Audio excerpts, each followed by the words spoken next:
Cümleten selamun aleyküm hanımlar, kanalıma hoş geldiniz. Bugün birlikte iki renkli çok güzel bir 5 şiş patik yapacağız. Ben patiğimde mavi ve krem tonlarında 2 tane normal patiklik ip kullandım. Şişlerim ise 3 numara hanımlar. Hemen modeli gösteriyorum. İşte patiğimiz bu şekilde. Çok güzel, çok tatlı bir model oldu. Kilim desenini andıran bir modeli var. Patiğimizin tabanı bu şekilde. Kenarlarımız, patiğimizin topuk kısmı. Modelimiz bu. Bu patik benim elimin ölçülerine göre 37, 38 ve 39 numara ayaklar için uyumlu oldu. Hemen vakit kaybetmeden patiğimize başlayalım hanımlar.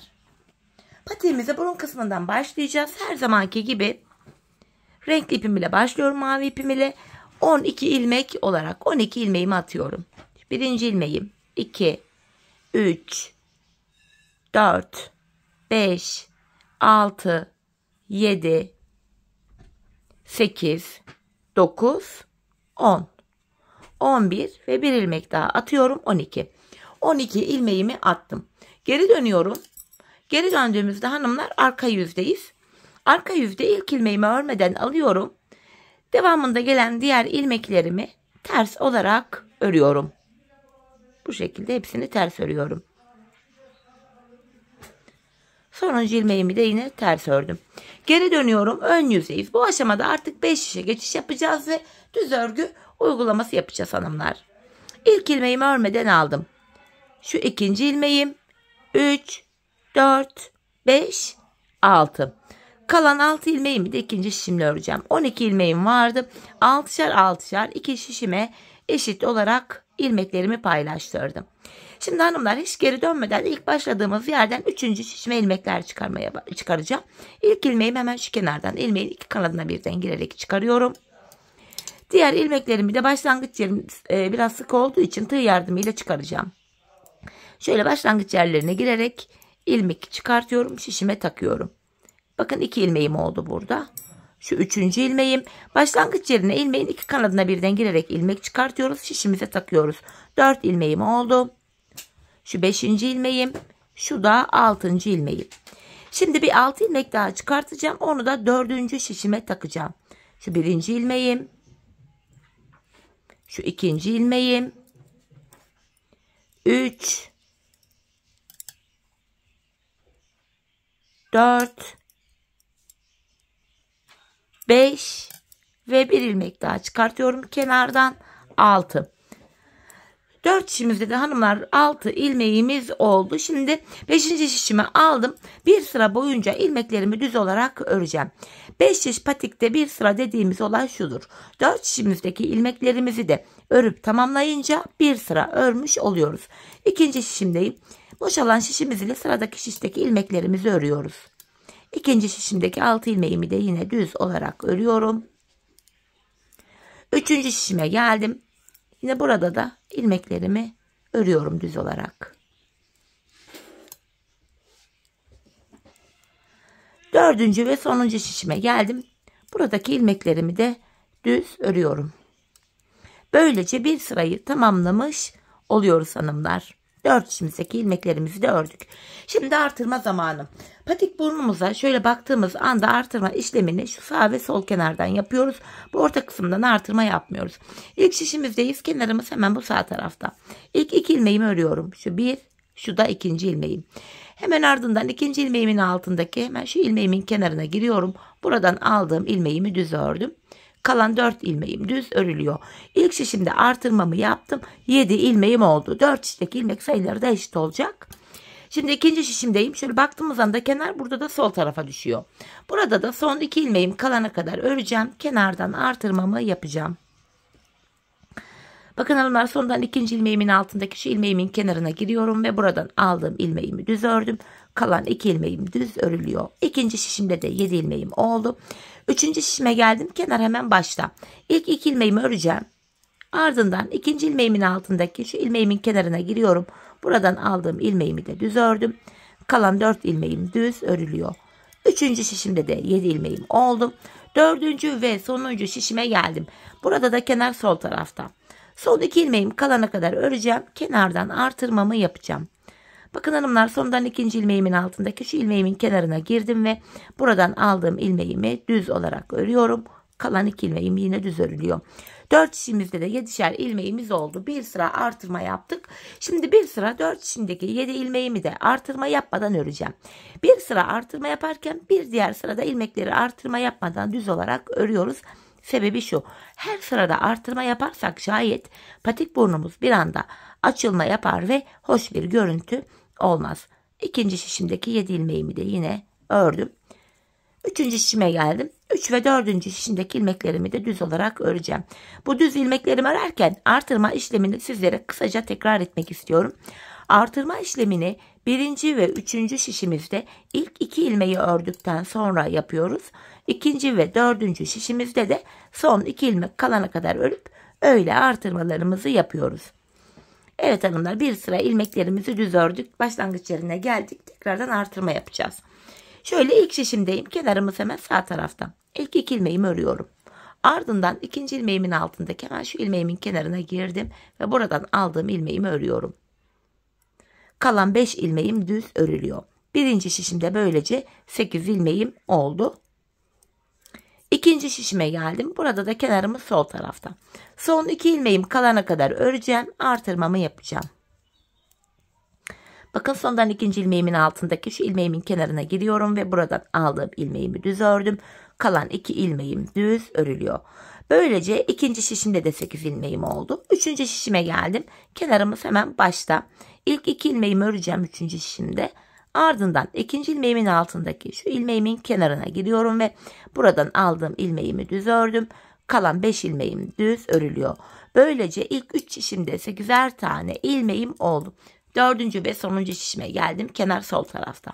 Son 2 ilmeğim kalana kadar öreceğim. Modelimi kuracağım. Bakın, sondan ikinci ilmeğimin altındaki şu ilmeğimin kenarına girdim ve buradan aldığım ilmeğimi düz ördüm. Kalan 2 ilmeğim düz örülüyor. 4 şişimizde de 8'er ilmeğimiz oldu. Şimdi bir sıra ilmeklerimizin tamamını düz öreceğiz. Bir sonraki sıra artıracağız. Sonra düz öreceğiz, artıracağız. Bu şekilde patiğimizin burnunu yapacağız. Hanımlar, ben bu patiğimde her bir şişimde 14'er ilmeğim olana kadar artırmalarımı yaptım. Modelime başladım. Modelimiz 8 ilmek ve katları üzerine kurulduğu için 14'er ilmek yapınca 56 ilmek oluyor. 56'da 8'in 7 katı olduğu için model tam denk geldi. Bakın, modelimiz tam sığdı. Daha büyük yapmak isterseniz hani bazen yorumlar geliyor, 15'er ilmek olmaz mı? Hayır hanımlar, 15'er ilmek yapınca 60 ilmek oluyor. 68'in katı değildir. 64 ilmek yapmanız gerekiyor. Yani daha büyük yapmak isterseniz her bir şişe 8'in 8 katı 64. Her bir şişe 16'şer ilmek yapınca 64 ediyor 4 şişte ve model o şekilde tam denk geliyor. Büyük yapmak isteyenler her bir şişe 16'şer ilmek yapacaklar. Şimdi hep birlikte ölçülerimize göre patiğimizin burun kısmını örelim gelelim. Ardından birlikte modelimize başlayalım. Evet hanımlar, her bir şişimde 14'er ilmeğim olana kadar artırmalarımı yaptım geldim. Artırmadan sonra bir sıra düz örmedim. Hemen modele başlayacağım. Krem ipimi ekliyorum hanımlar bu aşamada. İlmeklerimi bu sıramızda krem ipimiz ile örüyoruz. Şöyle hemen ilk 2 ilmeğimi ördükten sonra krem ipimin ucunu mavi ipime bağlayacağım, patiğimiz sökülmesin diye. 2 tane sıkı bir düğüm atıyorum. İlmeklerimin tamamını krem ile öreceğim. Renkli ipimiz bekleyecek hanımlar. Modelimizi yaparken yine aynı renkli ipimizi kullanacağız. Şimdi ilmeklerimin tamamını krem ipim ile örüyorum.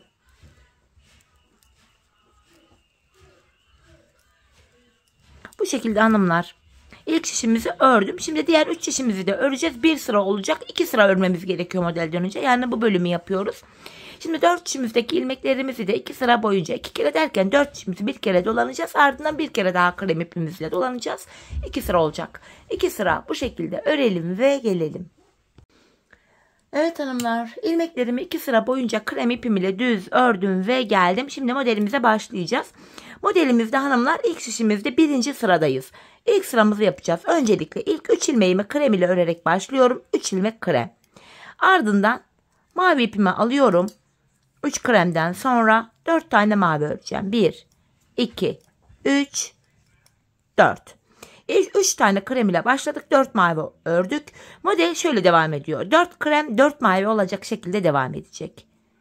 4 ilmek kremimi ördüm. Yanına 4 tane mavi öreceğim. Bu bölümde hanımlar, arka bölümde bakın şu ip geçişlerimiz var. Krem var, mavi var. İp geçişlerinde arkadaki ipleri biraz esnek gevşek bırakalım arka tarafta. Eğer ki sıkı tutarsak arka bölümleri, patiğimiz gergin durur, sıkı olur, ayağa girmez. Esneklik payı olmaz. Buna dikkat edelim. Şimdi ikinci mavimi örüyorum. Şu üçüncü mavim. İkinci şişimden devam edeceğim. Dördüncü mavimi de buraya öreceğim. Şu dördüncü mavi ilmeğim. 4 mavi 4 krem olacak şekilde devam ediyoruz. Tekrardan 4 tane krem öreceğim. Şu birinci kremim. 2, 3, 4. Yanına 4 tane mavi örüyorum. Şu ikinci mavim. Şu 3. Şu da 4. 4 tane krem. 4 tane mavi. Üçüncü şişimden devam ediyorum. Birinci mavimi sonda örmüştüm. 2, 3. Şu da dördüncü mavim. Yanına 4 tane krem örüyorum. 4 tane mavi. Her bir şişe 16'şer ilmek yaptıysanız da modeli aynen benim gibi başlayacaksınız. 3 krem ile başlayacaksınız. Sonra 4 mavi. 4 krem 4 mavi olacak şekilde öreceksiniz hanımlar. Dördüncü şişimdeyim. Dördüncü krem ilmeğimi buraya ördüm. Hemen yanına yine 4 tane mavi örüyorum. Şu 3. Şu da dördüncü mavim. Tekrardan 4 tane krem öreceğim. 4 tane mavi. Ve son bir ilmeğimi de krem ile örüyorum. İlk şişimdeki 3 ilmeğim kremdi. Dördüncü şişimdeki son bir ilmeğim de krem. Böylece 4 tane krem oldu. Model bütünlüğü burada sağlandı. Modelimizde geldik ikinci sıramıza. Bu sıramızda hanımlar ilk 2 ilmeğimi krem ile örerek başlıyorum. 2 tane krem ördüm. Yanına hemen mavi ipimi alıyorum. 2 mavi. 1 krem. 3 mavi. Bu şekilde hanımlar ilk modelimizi yaptık. İlk modelimizi böyle yaptık. Model arasında 2 tane kremimiz var. 2 kremimi ördüm. İkinci modeli de ilk modeliyle aynı şekilde yapacağım. 2 mavi. 1 krem. 3 mavi. İkinci şişimden devam ediyorum. İkinci mavim. Şu da üçüncü mavim. Yine model arasında 2 tane kremimiz var. 2 krem örüyorum. Diğer modelimi yapacağım. 2 mavi. 1 krem. 3 mavi. Yine model arasında 2 tane kremim var. Diğer modelimi yapacağım. 2 mavi. Üçüncü şişimden devam ediyorum. 1 krem. 3 mavi. Model arası için 2 kremimiz var. Örüyoruz. Bir diğer modelimi yapacağım şimdi. 2 mavi. 1 krem. 3 mavi. Model arası için 2 tane kremim var. Dördüncü şişime geçtim. Bir diğer modelimi yapacağım yine. 2 mavi. 1 krem. 3 mavi. Model arasında 2 tane kremimiz var. Yeniden son modelimi yapıyorum. 2 mavi. 1 krem. 3 tane mavimi ördüm. İkinci sıramızı tamamladık hanımlar. Geldik modelimizde 3. sıramıza. Bu sıramızda ilk ilmeğimi krem ile örerek başlıyorum. 1 tane krem ördüm. Yanına 3 tane mavi örüyorum. 1, 2, 3. 2 krem. 1 mavi. İlk modelimizi yaptık hanımlar. İlk modelimiz böyleydi. Model aralarında yine 2 tane kremimiz var. 2 kremimi örüyorum. Diğer modelimi yapacağım. İlk modelde olduğu gibi 3 mavi. 2 krem. İkinci şişimden devam ediyorum. 1 tane mavi örüyorum. Bir diğer modelimizi de bitirdik. Arada 2 tane kremimiz var. Üçüncü modelimizi yapacağız şimdi. 3 mavi.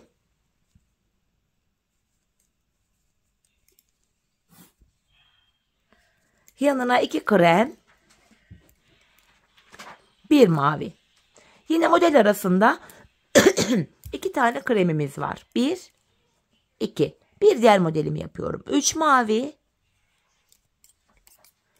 Üçüncü şişimdeyim. 2 krem. 1 mavi. Model arasında 2 kremim var. 1, 2. Bir diğer modelimi yapacağım. 3 mavi, 2 krem, 1 mavi. Model arasında yine 2 tane kremim var. Bir diğer modelime yapacağım. Şimdi 3 mavi. Şu birinci. Dördüncü şişimden devam ediyorum. Şu ikinci mavi ilmeğim. Şu da üçüncü mavi ilmeğim. 3 mavi, 2 krem. Şu birinci kremim. Şu da 2. Yanına 1 mavi örüyorum. Yine model arasında 2 kremim var. Sonuncu modelimi yapacağım. 3 mavi, 2 krem, 1 mavi. Sonuncu ilmeğimi de krem ile ördüm. İlk şişimizde de modele 1 krem ile başlamıştık. Bakın yine arada 2 krem oldu. Model bütünlüğümüz yine sağlandı. Modelimizde şimdi 4. sıramızdayız hanımlar. Bu sıramızda mavi ile başlayacağız. Modelimize 5 tane mavi öreceğim. 4. sıramız 5 ilmek mavi, 5 mavi, yanına 3 tane krem örüyorum. 5 mavi 3 krem olacak şekilde 4. sıramızı örüyoruz hanımlar. 5 mavimi ördüm, yanına 3 krem. Şu birinci kremim. İkinci şişimden devam edeceğim. Şu ikinci kremim. Şu da 3. Tekrardan mavimi alıyorum. 5 mavi. Şu birinci mavim. 2, 3, 4, 5. Yanına 3 krem. 5 mavi 3 krem. 5 mavi 3 krem. Bu şekilde devam ediyor modelimiz. Yine 5 tane mavi. 4 ve 5. mavimi de 3. şişimden alarak ördüm. Yanına 3 tane krem. 5 mavi. 4, 5. 3 krem. Tekrardan 5 mavi. 4. şişime geldim hanımlar. Şu 3. mavi ilmeğim. Şu 4. Şu da 5. Yanına 3 tane krem örüyorum. Şu birinci kremim. 2, 3. Yeniden 5 mavi.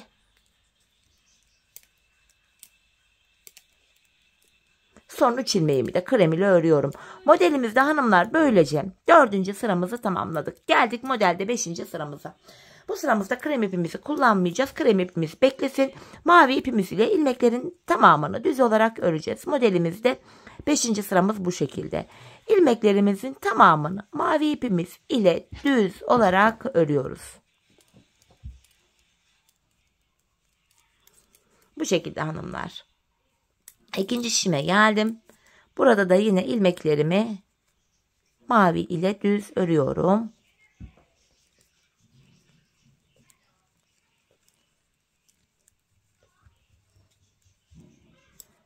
Üçüncü şişime geldim. Burada da devam ediyorum ilmeklerimi örmeye.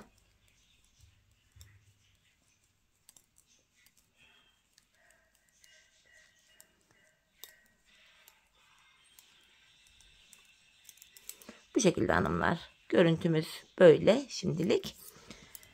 4. şişime geldim. Yine buradaki ilmeklerimi de mavi ipim ile düz olarak örüyorum. 5. sıramız böyleydi.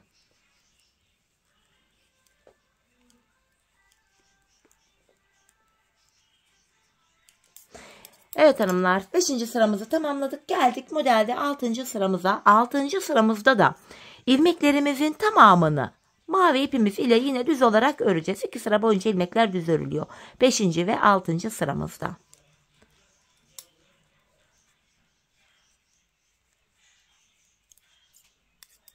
İkinci şişimde de aynı işlemi yapacağım. İlmeklerimin hepsini mavi ipim ile düz olarak örüyorum.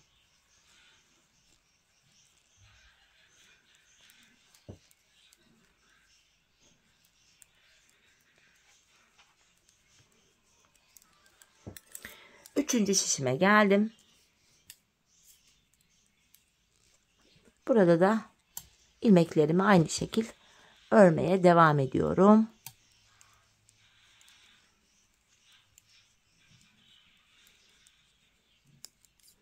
Dördüncü şişimdeyim hanımlar. Yine 4. şişimdeki ilmeklerimi de düz olarak örüyorum.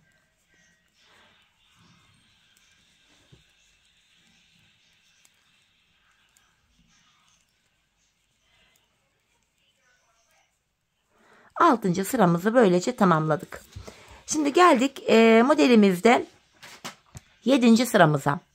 Bu sıramızda hanımlar ilk 3 ilmeğimi krem ile öreceğim. İlk 3 ilmeğimi krem ile örerek başlıyorum. 7. sıradayız. 3 ilmek krem ördüm. 3 kremden sonra mavimi alıyorum. 4 tane mavi örüyorum. 1, 2, 3, 4. 7. sıramıza 3 krem ile başladık. 4 mavi ördük. Yanına 4 tane krem, 4 tane mavi diye devam edeceğim. Bakın 4 tane krem ördüm. 7. sıramız bu. 4 tane de mavi örüyorum. 3. İkinci şişimden devam ediyorum. 4. 4. mavimi ördüm. Tekrardan devam ediyorum. 4 tane krem. Şu 4. kremim. 4 tane mavi. Yine 4 tane krem öreceğim. Şu 3. Şu 4. kremim. 4 tane de mavi. Şu 1. 3. şişimden devam edeceğim. 2, 3, 4. 4 tane krem. 4 tane de mavi. 1, 2, 3, 4. 4 krem. Şu 3. kremim. 4. şişimden devam ediyorum örmeye. Şu 4. kremim. Yanına 4 tane mavi örüyorum. 1, 2, 3, 4. 4 krem. Yarım aldım, ilmeğimi düzelteyim. Şu 2. kremim. Şu 3. Şu da 4. 4 tane mavi. Ve sonuncu ilmeğimi de krem ipim ile örüyorum. Böylece 7. sıramızı tamamladık. Geldik 8. sıramıza. 8. sıramızda hanımlar ilk ilmeğimi mavi ile örerek başlıyorum. Bir tane mavimi ördüm. Ardından kremimi alıyorum. 3 krem. Yanına 2 tane mavi örüyorum. İlk modelimizi yaptık. Model arasında 2 tane kremimiz var. 1, 2. Şimdi ikinci model yapacağız. İlk modelle aynı şekilde. 1 tane mavi örüyorum. 3 tane krem. 2 mavi. İkinci modelimizi de yaptık. Yine model arasında 2 tane kremimiz var. İkinci şişimden devam ediyorum. İlk 2 ilmeğimi krem ile örüyorum. Şimdi bir diğer modelimi yapacağım. 1 mavi, 3 krem, 2 mavi. Modelimizi yaptık. Model arasında yine 2 kremimiz var. Bir diğer modelimi yapacağım. 1 mavi, 3 krem, 2 mavi örüyorum. 3. şişimdeyim. 2 mavimi burada örüyorum. Model arasında 2 kremimiz var. 1, 2. Bir diğer modelimi yapıyorum. 1 mavi, 3 krem, 2 mavi. Bu şekilde. Model arasında 2 tane kremim var. Bir diğer modelimi yapıyorum. 1 mavi, 3 krem. Şu 2. kremim, 4. şişimdeyim. Şu 3. kremimi de ördüm. 2 tane mavimi örüyorum. Yine model arasında 2 tane kremimiz var. Sonuncu modelimi yapacağım. 1 mavi, 3 krem, 2 mavi. Kalan 2 ilmeğimi de krem ipim ile örüyorum. 8. sıramızı böylece tamamladık hanımlar. Geldik modelimizde 9. sıramıza. Bu sıramızda 9. sıramızda ilk 2 ilmeğimi mavi ile örüyorum. Şu şekilde 2 mavi, 1 krem, 2 mavi örüyorum. 9. sıramız böyle. 2 mavi, 1 krem, 2 mavi. Model aralarında 3 kremimiz var. 3 kremimi ördüm. İkinci modelimi yapacağım. 2 mavi, 1 krem, 2 mavi. Model arasında yine 3 tane kremimiz var. Şu 1. kremim. İkinci şişimden devam edeceğim. Şu 2, şu da 3. krem ilmeğim. Bir diğer modelimi yapacağım. Yine mavi ipimi aldım hanımlar. 2 mavi, 1 krem, 2 mavi. Model arasında 3 tane kremim var. Bir diğer modelime geçtim. 2 mavi, 1 krem, 2 mavi. Şu 1. mavi. 3. şişimden devam ediyorum. Şurada 2. mavi. Model arasında 3 tane kremim var. Diğer modelimi yapacağım. 2 mavi, 1 krem, 2 mavi. Model arasında 3 tane kremim var. Bir diğer modelimi yapacağım. 2 mavi. 4. şişimdeyim. 1 krem. 2 mavi. Yine model arasında 3 tane krem ilmeğim var. Sonuncu modelimi yapıyorum. 2 mavi. 1 krem. 2 mavi. Kalan son 3 ilmeğimi de krem ipim ile örüyorum. Bu şekilde hanımlar. 9. sıramızda böyleydi. Modelimizde geldik 10. sıramıza. Bakalım 10. sıramı tekrar sayalım. 3, 4, 5, 6, 7, 8, 9. Evet 10. sıramız. 10. sıramıza hanımlar şöyle başlayacağız. İlk ilmeğimi krem ile örüyorum. Bir tane krem ördüm. 3 tane mavi. 1, 2, 3. Bakın ilk modelimizi yaptık. 1 krem ile başladık. 3 mavi ördük. Modelimiz 5 krem 3 mavi olacak şekilde devam ediyor. Bakın 5 tane krem ilmeğimi ördüm. 3 mavi. 1, 2, 3. 5 krem. Devam ediyorum. İkinci şişimden 3, 4, 5. Yanına 3 tane mavi öreceğim. Şu birinci mavi ilmeğim. Şu 2. Şu da 3. Tekrardan 5 krem. 4, 5. 3 mavi. Şu 3. mavi ilmeğim. 3. şişimdeyim. 5 krem diye devam edeceğim yine buradan da. 5 krem, 3 mavi. Şu 2. krem ilmeğim. 3, 4, 5. Hemen yanına 3 tane mavimi örüyorum. Tekrardan 5 tane krem. 3 tane mavi. 4. şişimdeyim. Şu 2. mavi ilmeğim. Şu da 3. Yanına hemen 5 tane kremimi örüyorum. Şu 1, 2, 3, 4, 5, 3 krem. Kalan 4 ilmeğimi de krem ipim ile örüyorum. Böylece hanımlar modelimizde 10. ve sonuncu sıramızı tamamlamış olduk. Bakın ilk modelimizi bitirdik. Bu şekilde modelimiz böyleydi. Şimdi bir diğer modele geçmeden önce mavi ipimiz bekleyecek. İlmeklerimizin tamamını krem ipimiz ile düz olarak öreceğiz. Model arasındayız. İlmeklerimizi hepsini krem ile örüyoruz. Mavi ipimiz beklesin. İkinci modeli yaparken yine aynı mavi ipimizi kullanacağız hanımlar. Bu şekilde ilk şişimdeki ilmeklerimi ördüm. Şimdi hanımlar 2 sıra boyunca 2 sıra derken yine 4 şişimizi bir kere dolanacağız. Bir kere daha krem ipimizle öreceğiz. Bu şekilde 2 sırayı tamamlayacağız. 2 sıra ilmeklerimizi krem ipimiz ile düz olarak örelim ve gelelim. Evet sevgili hanımlar 2 sıra boyunca ilmeklerimi krem ipim ile düz ördüm ve geldim. İlk modelimiz 10 sıradan oluşuyordu, tamamladık. Şimdi ikinci modeli yapacağız. İkinci modeli de ilk modelle aynı şekilde yapacağız. Aynı sayılarla aynı hizada aynı şekilde yapacağız hanımlar. Kafanız karışmasın diye yine başlangıcını sizlere göstereyim. İlk modelimizin ilk sırasında hanımlar ilk 3 ilmeğimizi krem ile örerek başlamıştık. Bu aşamada mavi arkada uzun uzadıya kalmasın diye kremin üzerinden atlatarak şu kenarda böyle yaklaştırıyorum. İlk 3 ilmeğimi krem ile ördüm. İlk modelimde olduğu gibi modelde 1. sıradayız. Yanına 4 tane mavi örüyorum. İlk sıramızda hanımlar ilmeklerimizi 4 mavi 4 krem olacak şekilde öreceğiz. İlk 3 ilmeği krem ile örerek başladık. Devamında 4 mavi 4 krem. 4 mavi 4 krem bu şekilde yapacağız hanımlar.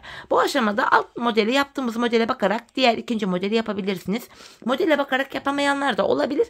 Onlar da modelin ilk videosunda ilk bölümü çektiğimiz yerlerde zaten tek tek gösterdim. Sıra atlamadan tüm ördüğüm ilmekleri maviydi, kremdi tek tek söyleyerek 10 sırasında ilmek ilmek anlattım. Aynı şekilde videonun başına gelerek bu modeli yaptığımız ilk modeli yaptığımız bölüme gelerek ikinci modeli de rahatlıkla yapabilirsiniz. Bu tarz modellerde genelde yorumlar geliyor. Keşke ikinci modeli de gösterseydiniz. Hanımlar hiç gerek yok çünkü ikinci model ilk modelin aynısı.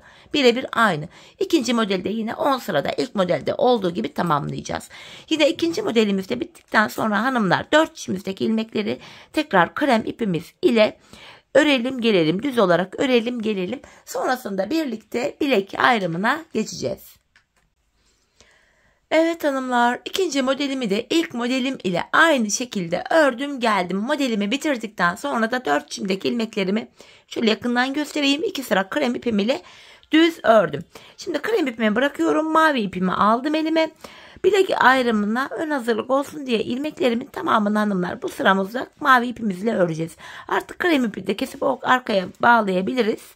Çünkü patiğimizin devamında renkli ipimizi kullanacağız. Bu şekilde ilk şişimdeki ilmeklerin tamamını mavi ipim ile ördüm. Şimdi 4 şişimizdeki ilmeklerimizi de 2 sıra boyunca renkli ipimiz ile düz olarak örelim ve gelelim. Evet hanımlar, 2 sıra mavi ipimle ilmeklerimi ördüm. Şimdi ilk şişimizdeyiz. Bilek ayrımını yapacağız. Son bir ilmeğim kalana kadar ilmeklerimi öreceğim hanımlar. 14 ilmeğim vardı. İlk 13 ilmeğimi öreceğim.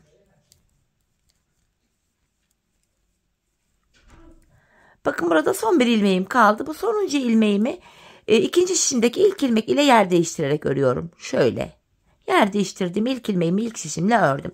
Bilek ayrımında yani burada. İlmekleri yer değiştirerek örme sebebimiz şu. Bilek ayrımı daha sıkı ve sağlam oluyor. Patiğimizin kenarlarına geçtik hanımlar, yanlarına. Ben bu bilek bölümüne şu kenarlara 7'şer ilmek haroşa ördüm. Örgümüzün hem arka yüzünde düz örgü örünce haroşa oluyor. Hem de arka yüzde ters örgü örünce yine haroşa oluyor. Ben örgümün her iki tarafında da düz örgü örerek haroşalarımı elde ediyorum. Şimdi ilk 7 ilmeğimi haroşa düz öreceğim. İlk 7 ilmeğimi düz örüyorum. 7 haroşamı ördüm. Ardından ön yüzdeyim. Diğer ilmeklerimi düz olarak örmeye devam edeceğim. Patiğimizin arka bölümüne geçtik hanımlar. Bu aşamada ön yüzde düz örgü, arka yüzde de ters örgü uygulaması yapacağız. Şu anda gördüğünüz gibi ön yüzdeyiz. İlmekleri düz örüyoruz.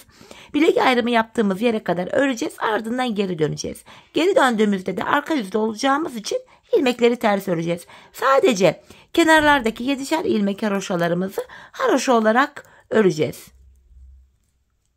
Tabanımdaki bir diğer şişime geçtim.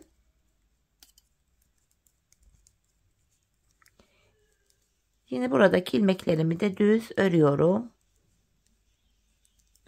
Son şişime geldim. Burada da bilek ayrımı yaptığımız şişimiz. İlmeklerimi düz örmeye devam ediyorum. Son 7 ilmeğin bilek bölümünde şurada haroşa. Yine haroşalarımı düz öreceğim. Haroşaları hem ön hem arka yüzde düz örüyorum. Ters örenler bu bölümleri ters olarak örecekler hanımlar. Bakın bilek ayrımına geldim. Şimdi geri dönüyorum. Bilek ayrımına kadar öreceğiz, geri döneceğiz. Öreceğiz, geri döneceğiz. Arka bölüm bundan ibaret. Ben sonuncu ilmeklerimi ördüğüm için şu ilk ilmeğimi örmeden alıyorum. Kenar ilmeğimle birlikte toplam 7 ilmek haroşamı düz öreceğim. 4, 5, 6, şu da 7. ilmeğim. Bakın buraya bir diş haroşamız oluştu. Diğer ilmeklerimi de arka yüzdeyim hanımlar, şu şekilde ters olarak örüyorum. Patiğimizin arka bölümünde yapacağımız işlem bu hanımlar. Bilek ayrımına kadar öreceğiz, geri döneceğiz. Ön yüzdeysek eğer ilmeklerimiz düze örülecek, arka yüzdeysek de ilmeklerimiz ters örülecek. Sadece bilekteki 7'şer ilmek haroşalarımızı haroşa olarak öreceğiz. Tabanımdaki bir diğer şişime geçtim. Yine buradaki ilmeklerimi de ters olarak örüyorum.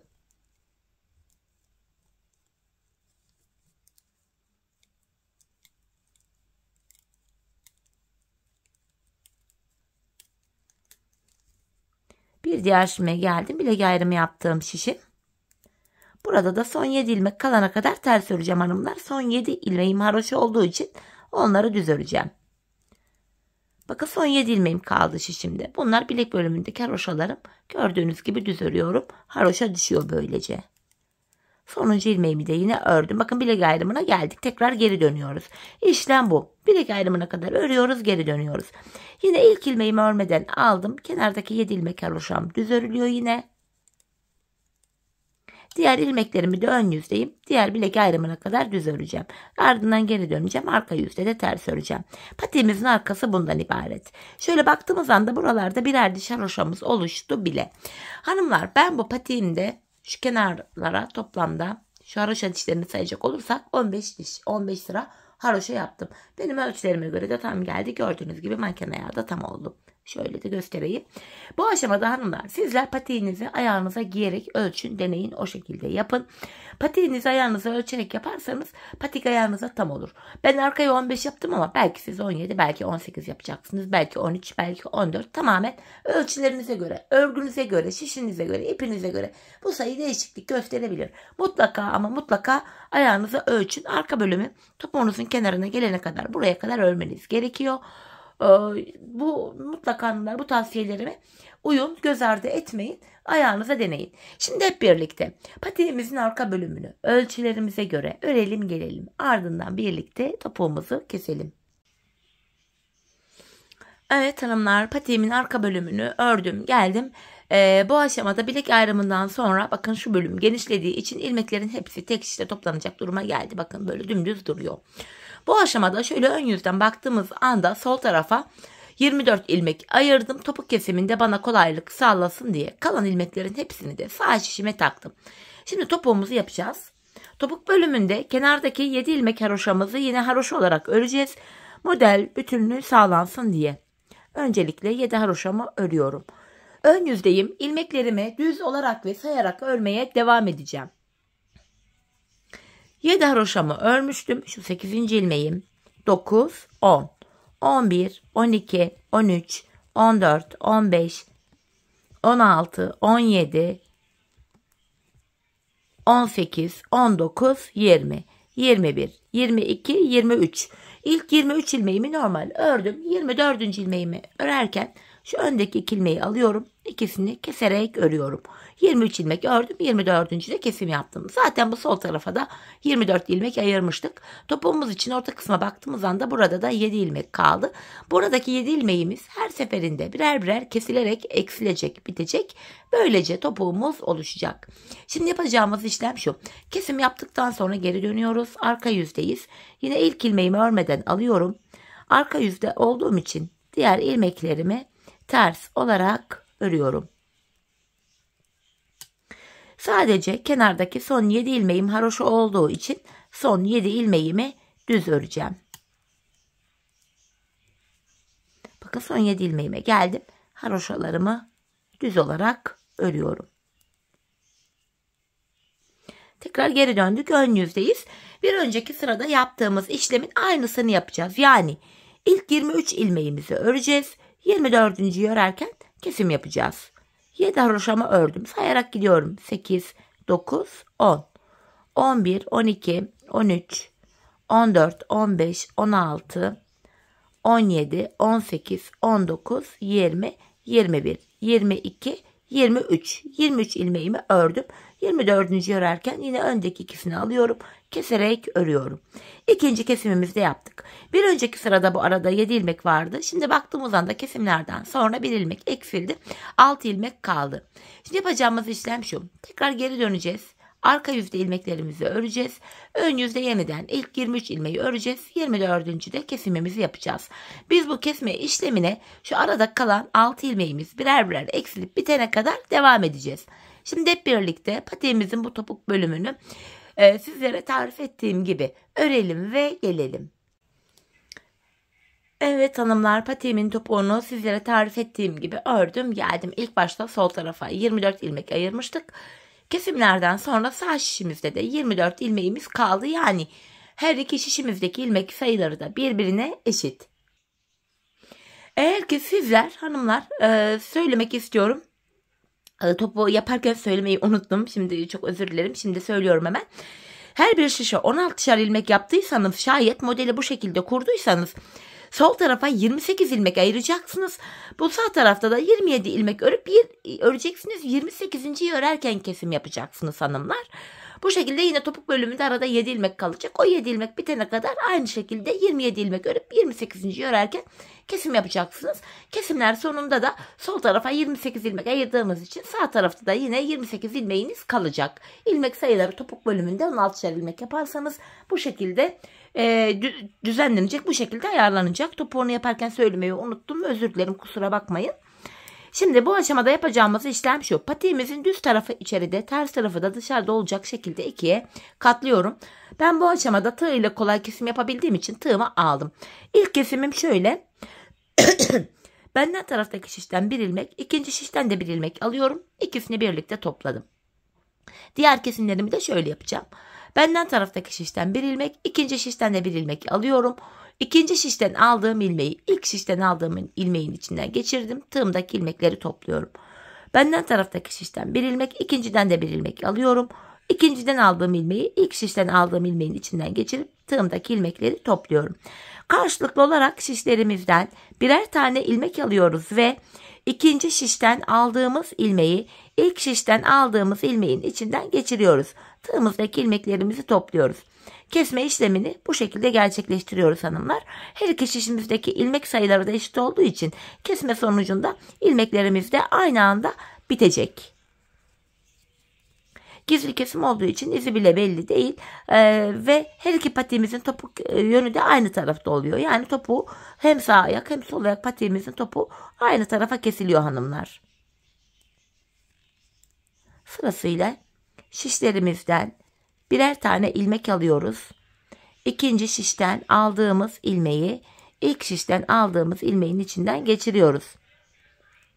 Ve tığımızdaki bakın şu anda gördüğünüz gibi 2 ilmek oluyor. 2 ilmeği topluyoruz. Sizler dilerseniz bildiğiniz farklı topuk yöntemleri varsa onları da kullanabilirsiniz. Ben bu tarz topukları patiğe çok yakıştırdığım için, patikte beğendiğim için bunu kullanıyorum. Dediğim gibi beğendiğiniz ya da daha kolay bulduğunuz, hoşunuza giden farklı yöntemler varsa onları da uygulayabilirsiniz patiğinizin topuk bölümünde. Bu şekilde son 2'şer ilmeğim kaldı. Yine bu ilmeklerimi de alıyorum. İkinciyi ilkinin içinden geçirip tığımdakileri topladım. Son birer ilmeğim kaldı. Önce ilk şişteki ilmeğimi tığıma aldım. Sonra da ikinci şişindeki ilmeğimi. Tığımda 3 ilmeğim oldu. Üçünü birden toplayıp buraya 2 tane zincir çekiyorum. Sıkı bir zincir ve ipimi kesiyorum. Hemen bu ipimizin ucunu gizleyelim hanımlar. Ardından topuğumuza bakalım. Bu patiğe bir ip yetiyor da artıyor bile hanımlar. Ana renk ipimiz maviden bahsediyorum. Zaten kremi sadece ön bölümünde kullandık. Çok fazla gitmiyor. Şöyle ipimizin ucunu da gizledim. Bakalım topuğumuza hemen. İşte patiğimizin topuğu şöyle bakın. Gizli kesim ayağı giyince böyle duruyor. Yani izi bile belli değil. Şahane bir görüntüsü var. Evet. Patiğimizi bitirdik hanımlar. Görüntü itibariyle, şekil itibariyle patiğimiz bu. Bir de hemen manken ayağıma giydireyim. Bir de ayağımızda görelim patiğimizi. 2 renkli, güzel, şık, hoş bir patik oldu. Ben çok beğenerek yaptım. Umarım sizler de benimle birlikte beğenerek, severek patiğinizi yaparsınız.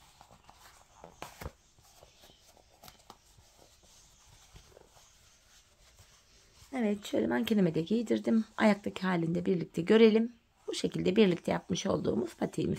Tabanımız böyle, kenarımız, patiğimizin topuk bölümü.